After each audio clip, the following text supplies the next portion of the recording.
My sister and I, Madge, she is the my only sister that I have left, and Madge and I are the only ones left of our family.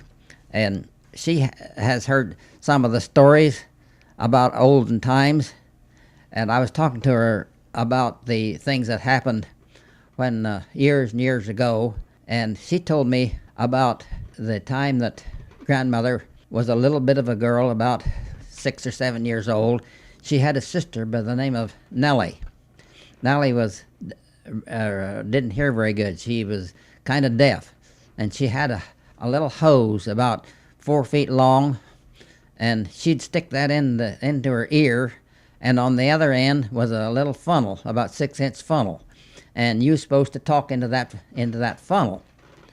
And I remember Aunt Nellie, but when she was a little girl and my grandmother was about her age, that they lived in a little brick house a half a mile west of where I was born, my old home. And when they was about 8 or 10 years old, they had to walk about 40 rods or so northwest of the house to come to a spring, and this spring had running water, and that's what they used for everyday drinking water and cooking and so forth.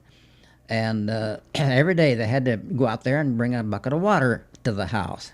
And in those days, there were Indians in the country.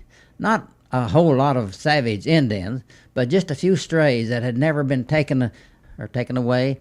But there was a few Indians left, and they weren't mean. They would do you no harm, but people were still afraid of them just because they were Indians.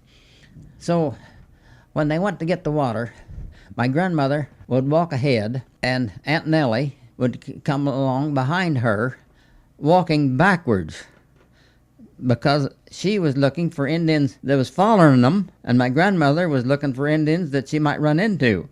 So that way, it was fairly safe.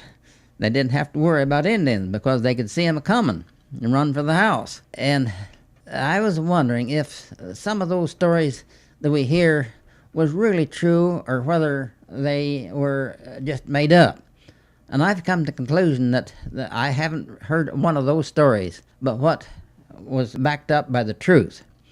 So I was talking to Bill Parrott the other day. He is the now owner of that farm.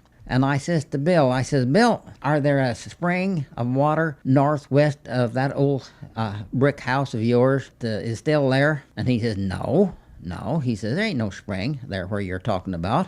Well, I thought, well, now that's one of those stories that just isn't true. So pretty soon he says, no, he says, wait just a minute. You say it was northwest of the house, about 40 rods? And I said, that's what Madge told me.